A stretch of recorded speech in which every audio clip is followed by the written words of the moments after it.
Welcome back to another video. I'm Sammy and I've got this beautiful small homestead in my back garden. I live in the suburbs and I can grow things like fruit trees and have some raised beds with some beautiful crops in it, as well as some chickens. So in today's video, you're coming along with me. I'm going to take you around the homestead and I'm going to show you all the fruit trees that has given us the most amazing fruits, and I'll tell you at the end of the video which has been my favorite.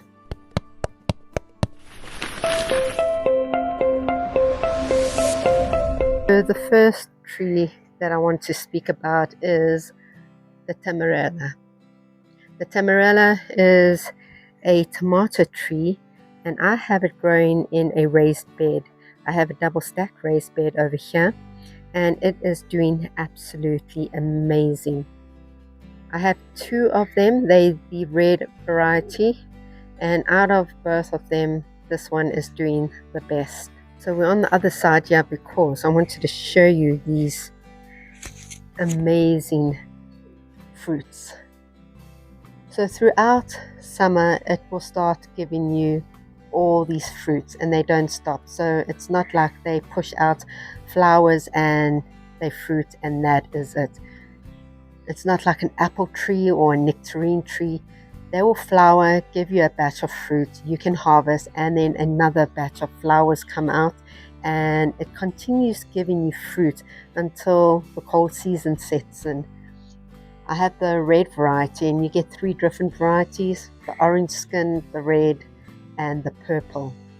So this is the new batch and this will probably be the last for the season. As I said, we're in autumn, winter's around the corner. I went and harvested two yesterday.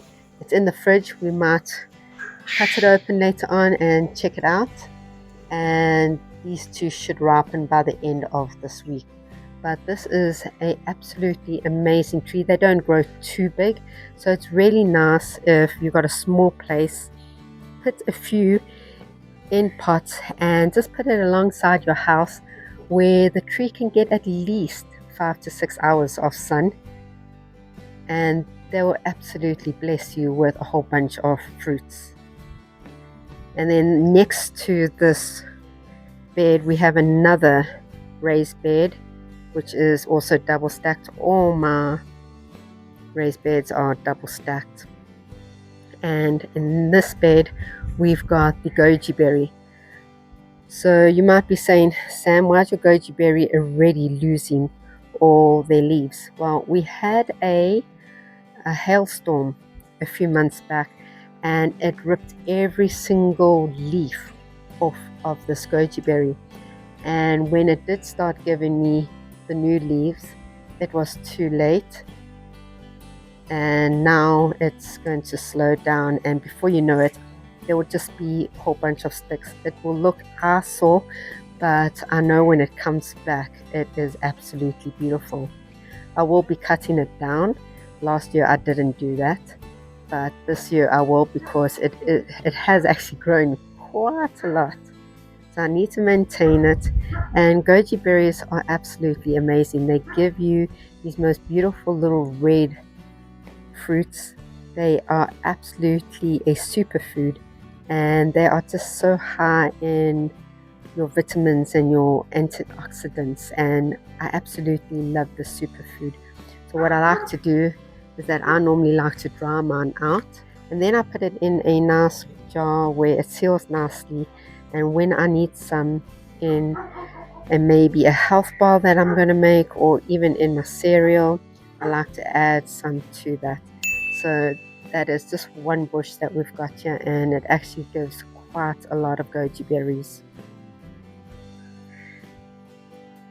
So another fruit that we've got growing, not in one place, not in two places, but they pop up everywhere, is the Cape gooseberry.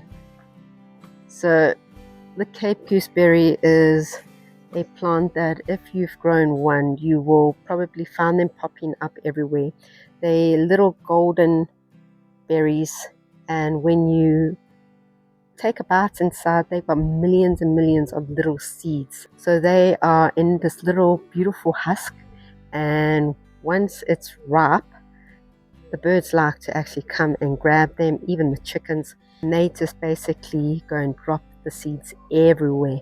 So you'll probably see a whole bunch of little Cape gooseberries popping up everywhere, and this is a good example. We've got a gooseberry that's popped up in this bed, and it doesn't matter how many times I've gone and actually taken it out, another one pops up. I actually just seen this one. There's a new one that has just popped up here. And I haven't really gotten to enjoy a whole bunch of Cape gooseberries because my main one, which I'll show you now, take a nice walk there. My main one is over here, and what happens is that the chickens have access to it. What they do is that they go and grab every single Cape gooseberry off of this tree, and they just eat it for themselves. And that's why I've got a whole bunch that is all over the garden, but you can see here's a good example. So yeah, they just come in and literally eat every single one. So I've had this Cape gooseberry that I'm not really sure if I put it here or it just popped up, but it doesn't matter how many times I actually cut it down, it will continue to pop up there, and I don't really mind. But as I walk through the garden, I'll just sometimes see a whole bunch of these little Cape gooseberry plants popping up, and I just take them out because I actually need a nice space where I can actually put one where the chickens can't get. And this is a really nice one because I think I've harvested quite a few. See, they come in these little, show you quickly, in these little husks, and once they are more dry than that, you know that they've ripened. And this, it's just so beautiful. It's just like little lanterns they sit in. It is so cute. So all of this will start ripening, and how you know that they're ripe is that this will start turning like a yellowy color, and then it has a paper to it, and you will be able to hear it, and then you just pop it open and you'll see it's a nice little yellow Cape gooseberry. Before I miss this one, it's a plant that hasn't really given me a dragon fruit as yet. I'm hoping next year I get something from this plant.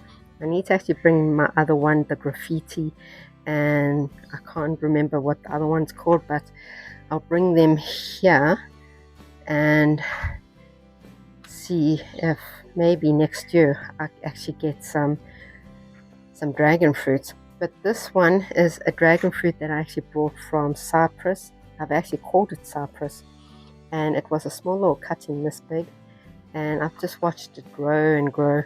I think I actually took a cutting and I put another cutting here. So that's another cypress there.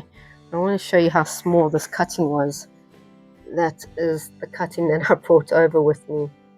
So it will start flopping down, and I'm hoping one day I get it right and I get some dragon fruits out of it. I'm not sure what variety it is. It could be the white inside or the nice pink inside, but we'll only be able to tell once we actually get fruit off of this plant. I wanted to show you that I have the 8-ball, and it's a pomegranate. You can see I've got, I would say, 95% of my fruit trees in pots, and unfortunately the one that I had split open and wasn't ripened as yet, but this one should basically be ready. It hasn't split or anything, and that's something I am watching, because on the other tree we had one that was full and all of a sudden split open. It was too late, so I've basically lost that one. So we got one on this tree, and you can see it's called an 8-ball because it's so small. So So I don't know how this one tastes, and maybe we'll do a taste test and I will show you. But right now I just wanted to show you all the fruits. We got it in a very small pot like this, and I think next year I'll upgrade the pot to a bigger pot, probably that one. You can see how much bigger it is. It's probably double the size of this one. And what will start happening is that the leaves will all start falling off, and it will also be just branches. But you can see that you can actually grow a small pomegranate in a small little pot and still get fruit while we're doing pomegranates. So this is the sour variety, and we did get 2 off of this plant, and you can see they're starting to lose its leaves. They're going yellow, but pomegranates are the very first to literally lose their leaves and go dormant. And over here we've got the nice sweet variety. So this tree is called the Andalib, and you can see that this was the fruit that was still found on the tree. A bird must have come and cracked it open, and now it's a goner. So that's a bit of a waste, but we do have one here, and I want to get to it before a bird gets to it. So it's a small one, but at least we get one from this tree. It's very nice variety. It's a nice sweet variety, and you can see that I'll probably just trim it. I don't want it to go too high, and it's a nice small little bush still, but it gives you the fruits that you need, and it's a really, really nice variety. Okay, back on this side, we've got one of our fig trees. So we've got a different variety of fig trees, and this one's a small one. I actually bought it during summer in order to make sure that I had a different variety. So this is the white quinoa, and it's the green skin with pink flesh. And you can see we've got one here. I don't know if it's going to ripen on time. It's still very hard. It's been hard for quite a while, but it should grow a little bit bigger next season. Definitely it should have some new branches. It's a very young plant still, and you can see I actually did a graft there, so I'm hoping next season it takes. Hopefully we'll have to see, and I'm not sure what variety that is, but whatever it is, it'll be a different variety to this one. So this is a nice small little fig tree, and you can see it's giving us a fig, so that's quite nice, and it's in a small pot as well. And then let's go to another fig tree. We have a bigger fig tree over here in a bigger pot, and this one is called the Fig Adam, and it gave us some figs, but we had a really strange season where hail came, it knocked it, and so all my figs did not develop. All of this will not ripen. They are too young and the season's over, so I might as well just pick them off because they won't get bigger than that, and it's just basically wasting the energy. This tree is going to go dormant very soon, and it won't be producing anything.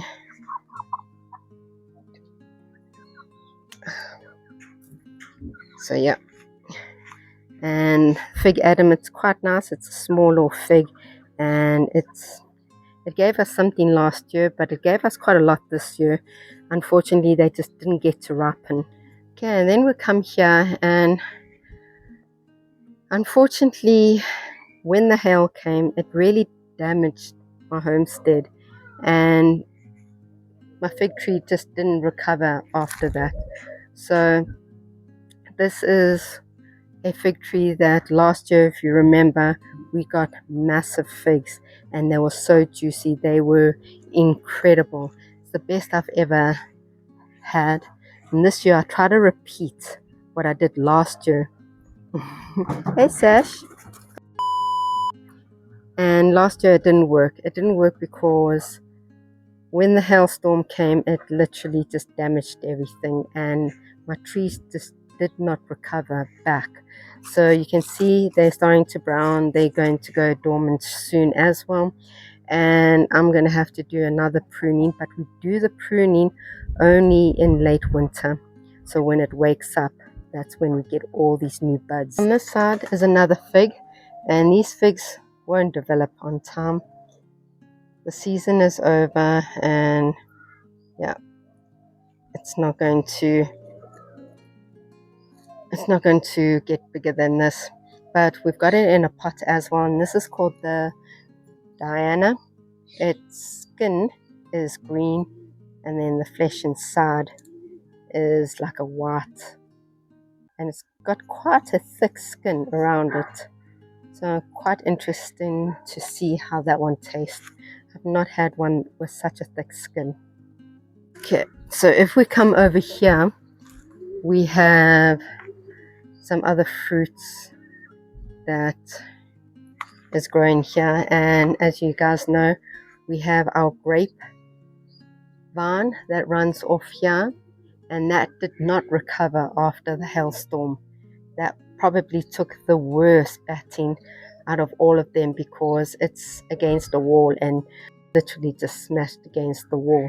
It looked awful. I felt sorry for the tree, but I'm going to learn how to actually do this pruning properly. I'm going to take the main stem, and I'm going to just literally have the canes going. I think I'm going to have 2 different canes going across and prune the rest. So hopefully I do it correct next season and we get some grapes, but this season nothing, because the hailstorm once again just demolished everything. And we got that actually in one of our raised beds here, that we just stuck it there, and it seems to be absolutely happy there, as well as the berries. So if you do follow us, you would have watched this video on us transplanting the 2 raspberries and 3 blueberries where they were sitting, and I called it the berry alley. There's a tree that's growing bigger and bigger, and it's basically shading out that area. So we are having to come up with another solution in order for us to move our berries. And I thought, okay, let's maybe bring the raspberries into this bed, and they're actually, I think, very happy. So it's been 3 weeks now, and if it wasn't happy and the transfer went bad, you would see that all the leaves would be drooping, but instead we have a whole bunch of new raspberries. It's the most raspberries I've ever seen it produce, and it's only because it's happy. So what I'm going to do is I'm going to be taking this mesh away. It's black, so it's not a good idea, and I'm going to actually put some mesh there so it can actually trail up there, and that should be much more happier in this bed. So super exciting to get berries next season. I know it's going to do well, as well as the blueberries that we've transferred here, and we put some strawberries among it. So you can see what happened there. This blueberry, which is called the Legacy, was starting to die off, and it had a stem coming up that was still green. So I wanted to save it before the whole tree died, and I'm hoping that I've saved it in time. We'll only find out next season when new shoots grow. In the same pot, there was another plant that was growing next to it, and when I had taken that other plant out, the roots had literally just wrapped. So it literally nearly killed the blueberries. So I'm hoping it has survived. Only time will tell. But I also decided at the same time to go and move another 2 blueberries, and I think they're happy. I don't see any distress or signs of it dying. And the blueberries that we get from these guys are so nice, sweet and juicy. Okay, so I have 3 clingstones at the homestead, and this year, besides the hail, we've had issues with birds. Birds have discovered my homestead, and they went in and just absolutely demolished all of my clingstones. So over here I've got a apricot. It's a new one. It's one of the newest ones this season that I bought, and it's called the Baberka apricot. And it gave me one apricot, a nice small one, but it's a new tree, so I'm hoping to expect more apricots next season. And I'm not really sure how they really taste in that, because the one that was on here had ripened a little bit too much, and so when I had it, it was a little bit jammy. But we'll see next season. But I've got it in a nice pot as well, and it's looking great. I might just do a very soft prune in late winter. And yeah, that's one of my clingstones. So as I said, I've got 3 clingstones. First clingstone's the apricot, the second one's the plum, and the third one is the nectarine. Well, I'm missing something. Oh, we got 4. Yeah, I've got a peach as well. Yeah, a hairless peach. So we got 4 clingstones at the homestead. And the thing is that, yeah, we'll go around and I'll share my story with you. So our nectarines give us, the nectarine tree gives us absolutely beautiful nectarines. They're small, but they're juicy, and this guy is just the best. It's called the Alpine, and you can see over there the Alpine. And this guy, we've always had him in a pot, and he just is an amazing plant. It flowered, it gave me a whole bunch of baby nectarines, like little babies. I got a message saying that all of my nectarines were eaten by the mouse birds. They had gone and eaten every single nectarine, and they were tiny, still green. They had just literally started forming, so there was absolutely no nectarines. I think they saved me 6, and I put them in one of these jiffy bags, but yeah, didn't really have success there. And then we'll go to the other side here. So over here we've got the peach in a bigger pot, and unfortunately this season we didn't get anything. We've learned that having a fruit tree here is not good. There's just too much shade, so it did not perform at all. But also the birds ate every single fruit off of this tree. So that was the nectarine and the peach. And then over here I have the plum, and this is the sultana plum, Rosa sultana. And also the same thing happened. We had baby plums and the birds ate it all. So unfortunately that has happened, and the birds now know where they can get juicy fruits from. But I don't know how to protect this guy from next season, because, well, I've got everything in a pot, so it's not like I've got it in a field where I can actually put them under cover or anything. So I'm going to have to think of a way to protect these guys next season. So that was 4 of our clingstones absolutely demolished by the birds. Okay, apple trees. The apples actually did the best this year. The green apple, which is the Granny Smith, gave us probably 10 beautiful green apples. The only thing is that they were very, very sour, but I actually had the last apple about 2 weeks ago, and that actually tastes really, really nice. But yeah, over here I have the Granny Smith, and I've got it in a pot as well. And then we'll come over here and we have the Gala apple, which is the red apple, and it also was a winner. It gave us, I think, about, I would say, 8 apples. And because it was raining and the hail hit and we had damage to the apples, a lot did rot. So I would say that we would have gotten over 10 apples if the hail didn't damage our crops. And I'll have to say that the Gala apple was the winner out of both the apple trees, only because when I had a taste of the Gala apple, it was crunchy, juicy, and I even shared it with some family members, and it was the best. So I'll definitely recommend the Gala apple over the Granny Smith. And right next to it, we have 2 custard apples. So this is something that I am absolutely looking forward to. It has a whole bunch of new growths, which is amazing. And the one that's actually done the best is the one that's getting attacked by the chickens. They're using this as a dust bath, and it's not really good to do, but I'll be moving this into a bigger pot or even one of my raised beds. And just look at it. It's got all this growth on, and so I'm hoping next season I get a custard apple, even if it's one. Right next to it, we've got another custard apple. So these guys were the same size when we got it. You can see this one's not doing as well.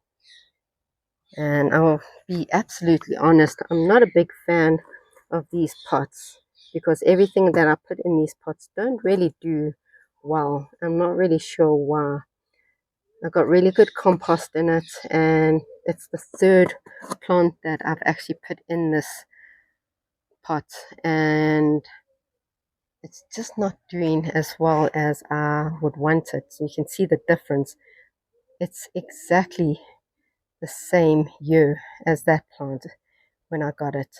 And this one's just growing. This one is really battling. You can see how much it's battling. So I'm hoping that next season when it wakes up, it's much happier. It will be removed from this pot. And then right at the back is the cherry. So the cherry is already lost half of its leaves, and you guys all know how well the cherry tree did. It gave us such beautiful cherries, and it was the first year giving us cherries, and so I'm super excited to see what it does next season. Yeah, so I've been sharing on Instagram and some YouTube shorts about the banana tree that we've got out in front. Our second one, which was supposed to be the daughter, has already given us a bell.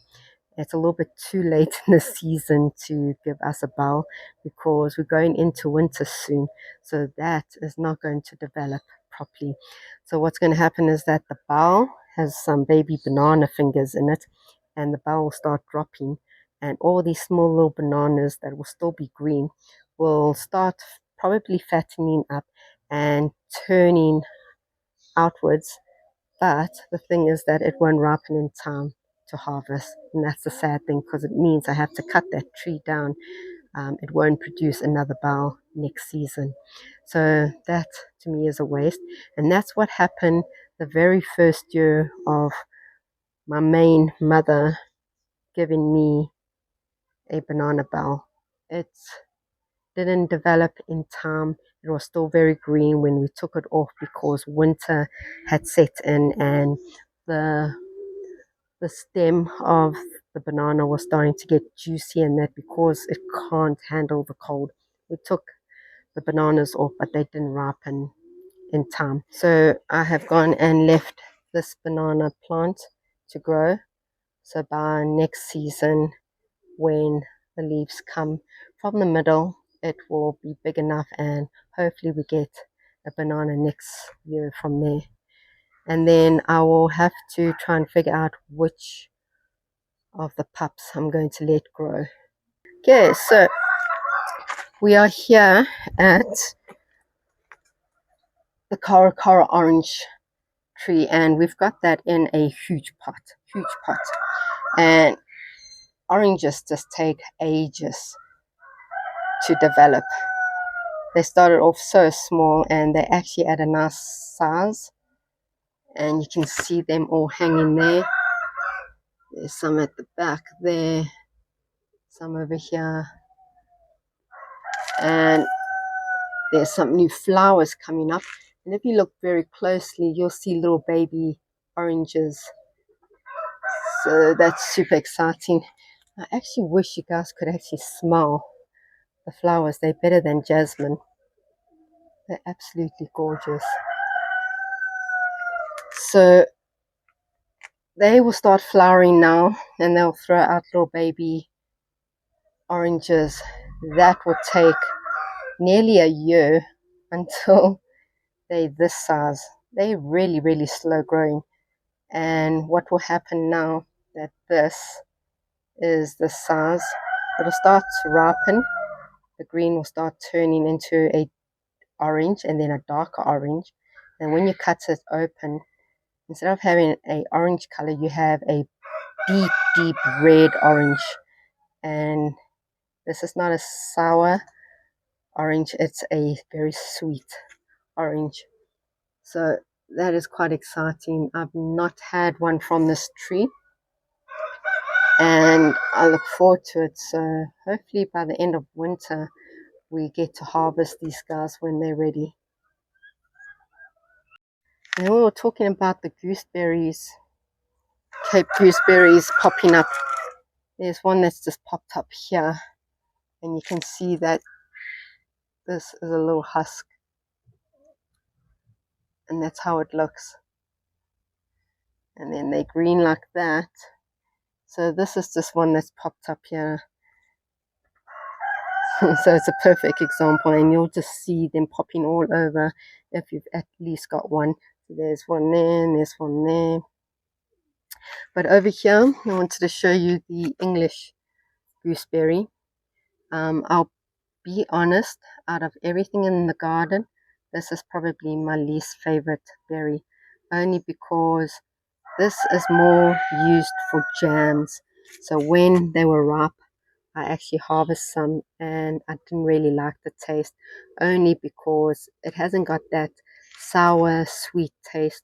It's very jammy, and that's what the English gooseberries are used for, is more making jams and that.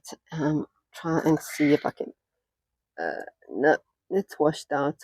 But yeah, so I will still keep this, and hopefully we get a nice harvest next season, and we'll try and maybe make some jam out of it. But yeah, out of all my fruit trees, this is something I won't actually go out of my way and buy. I just had to try it out, and yeah, it doesn't grow too big, especially if it's kept in a pot, so I don't mind keeping it. So over here we've got 3 different varieties of blueberries, and I think let's just go through them. One should be early. This is the early season. This is the mid, and then that would be the late. So I've got 3 different varieties here. And then I've got another legacy that I've kept in the pot. So these are what is in the raised bed. We have 3 in the raised bed. I've just kept one here. And then something that I absolutely am so happy to have received is the pepino. I wouldn't mind getting some more pepinos, maybe another 2 in pots, but this is probably one of the most exotic, beautiful fruits that I've grown. And look at them. They're yellow and they got this beautiful purple stripe. And I've actually gone and harvested quite a few, and they taste like a melon cross a cucumber. And if you put it in the fridge, they taste even better. So yeah, absolutely a winner in my garden. Wouldn't mind grabbing some more of these. And then to end it off, this was the berry alley, and we've got I think this is the young berry. So we've got a young berry here, and it gave us some berries, but not too much. As I said, there is a tree that keeps growing very big, and another tree right at the back, and they're just shading this area a lot. So I'm going to have to move all my berries, probably move it a little bit further down. Not 100% sure, but I've got this on a trellis and in a pot. And I've got a blackberry. Unfortunately, my garden boy did kill it. He snapped it, and there is no blackberry in there, so I actually need to take the pot away. It's something that I actually need to go and buy. I don't have a blackberry. Then my sister-in-law bought me a loganberry and a tayberry. So the loganberry is basically a hybrid of the blackberry and the raspberry cross. And then the tayberry is, if I'm not mistaken, it has 3 different hybrids in it. I think it's the raspberry, the blackberry. That's actually doing awesome as well. You can see they're starting to actually grow. They need new homes soon.